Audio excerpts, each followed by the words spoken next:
जानकारी मिल रही है और ये भी खबर है कि निशांत कुमार बन सकते हैं डिप्टी सीएम।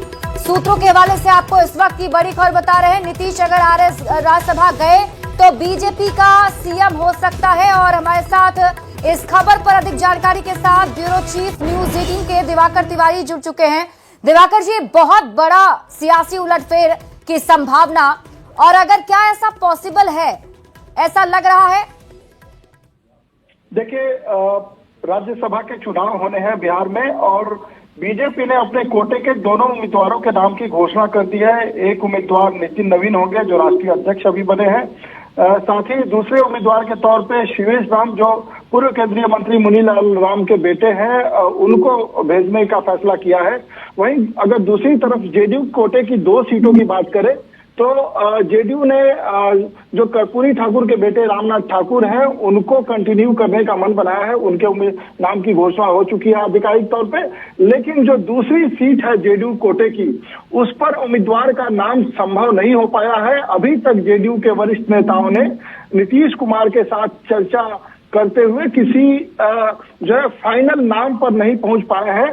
ऐसे में लगातार ये चर्चा हो रही है कि क्या नीतीश कुमार जो है राज्यसभा में जा सकते हैं। ऐसी खबरें आ रही है कि बीजेपी की तरफ से जेडीयू नेताओं को सुझाव दिया गया है कि यही वो वक्त है जब नीतीश कुमार को नेतृत्व में बदलाव करने की हामी भरनी चाहिए। यानी कि जेडीयू को बिहार में जो सत्ता की कमान है उसमें जो है कुछ बदलाव करने चाहिए। और अगर ये बदलाव होता है तो बिहार के लिए सबसे बड़ी खबर होगी। करीब 2 दशकों तक नीतीश कुमार लगातार उनकी बिहार की राजनीति में धमक रही जिस तरीके से, अगर वो मुख्यमंत्री पद छोड़ते हैं और राज्यसभा में वो तैयार होते हैं राज्यसभा जाने के लिए, तो ये बिहार के लिए बड़ी खबर होगी।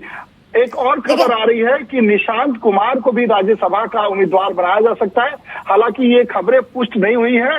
ये चर्चा चल रही है कि अगर नीतीश कुमार ये तैयार हो जाते हैं कि राज्यसभा वो जाएंगे तो फिर ऐसी स्थिति में निशांत कुमार को डिप्टी सीएम बनाया जा सकता है और मुख्यमंत्री का चेहरा कोई बीजेपी की तरफ से आ सकता है। लेकिन अभी ये चर्चा चल रही है। लेकिन दिवाकर जी, सबसे बड़ा सवाल तो यही है कि अचानक ये चर्चा होना, क्योंकि इस बार का जो चुनाव लड़ा गया मुख्यमंत्री नीतीश कुमार के नेतृत्व में लड़ा गया, 25 से 30 जो है नीतीश कुमार रहेंगे ऐसे नारे दिए गए, प्रचंड बहुमत मिली। तो क्या आपको लगता है कि सीएम नीतीश कुमार इसके लिए तैयार हो पाएंगे?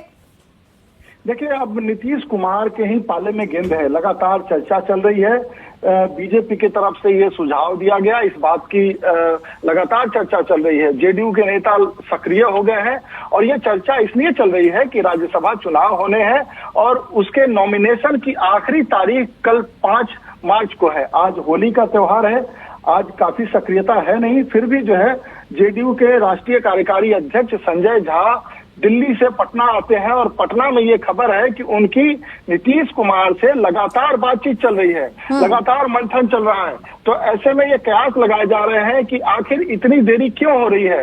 पहले उम्मीदवार के नाम की घोषणा तुरंत हो गई, रामनाथ ठाकुर को जेडीयू ने कंटिन्यू करने का मन बना लिया है। लेकिन दूसरे नाम पर चर्चा अभी तक चल रही है। आखिर ये चर्चा क्यों चल रही है? क्योंकि नॉमिनेशन की आखिरी तारीख कल है। कल किसी भी हालत में नॉमिनेशन करना ही होगा। 5वें उम्मीदवार के भी नाम की घोषणा एनडीए ने कर दी है। उपेंद्र कुशवाहा 5वें उम्मीदवार के तौर पे राज्यसभा का चुनाव लड़ेंगे। तो ऐसे में अगर आपने 4 उम्मीदवारों के नामों की घोषणा कर दी और 5वें उम्मीदवार के नाम, आपके पास संख्या बल है, आप कंफर्टेबल है उम्मीदवार को अपने जिताने में, और लगातार ये चर्चा चल रही थी कि जेडीयू अपने उम्मीदवारों के नाम सार्वजनिक कर देगी। लेकिन जेडीयू ने अभी तक एक ही उम्मीदवार के नाम की घोषणा की है।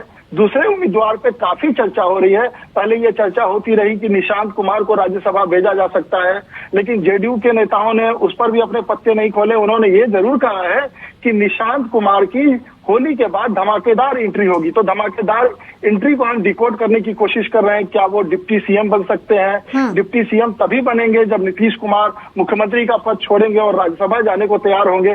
तो इन्हीं बातों को लेकर राजनीतिक सरगर्मियां तेज हो गई है और बिहार के राजनीतिक गलियारे में आज होली का त्योहार है, इसके बावजूद जो है लगातार एक्टिव है नेता, और विधायकों को भी कहा गया है जो प्रस्तावक होंगे वो कल तो उनको आना ही है।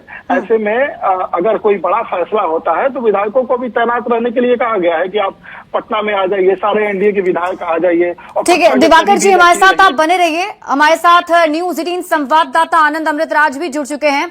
आनंद, क्या खबर आपके पास? ये बहुत बड़ी खबर बताई जा रही है और जिस तरीके सूत्रों के हवाले से जानकारी मिल रही है कि श्री नीतीश कुमार राज्यसभा जा सकते हैं, ऐसी भी कोई संभावना?